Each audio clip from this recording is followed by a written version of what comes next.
1946 में दिल्ली असेंबली के बाहर मुस्लिम लीग के नेताओं ने एक तस्वीर खिंचवाई थी।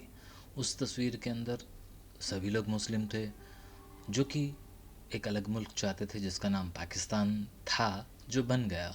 उसी तस्वीर में एक शख्स थे जो कि इस तस्वीर में भी हैं, जिनका नाम है जोगेंद्र नाथ मंडल। अब ये जोगेंद्र नाथ मंडल सिर्फ एक अकेला हिंदू उसमें क्या कर रहा था, वो सवाल मुझे खाया जा रहा था।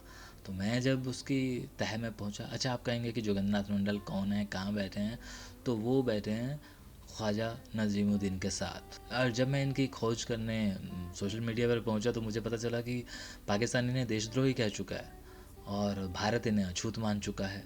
जोगेंद्र नाथ मंडल के ऊपर कई सारे आरोप हैं। और फिर मैंने कुछ मोटे मोटे उनके हेडलाइंस पढ़ी। भारत और पाकिस्तान दोनों के पहले कानून मंत्री दलित थे। वो तस्वीर सामने आ जाती है कि कौन थे जोगेंद्र नाथ मंडल।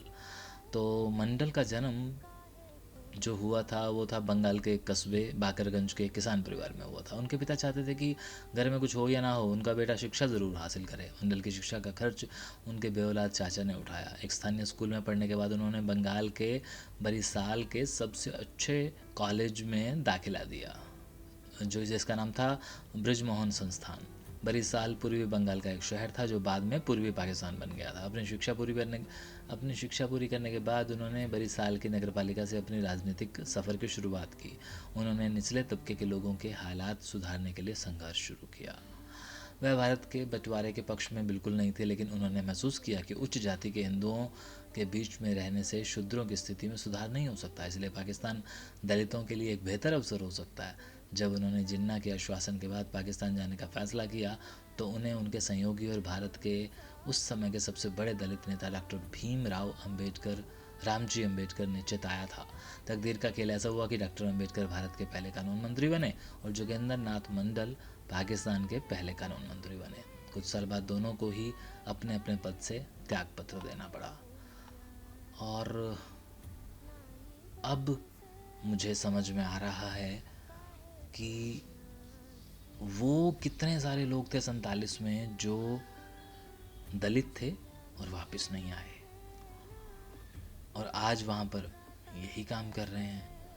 वो इनके पीछे थे, इनके साथ आ जाते तो आ जाते, लेकिन नहीं आए तो ये वहीं रहे और वो भी वहीं रहे और इस वजह से नहीं आए।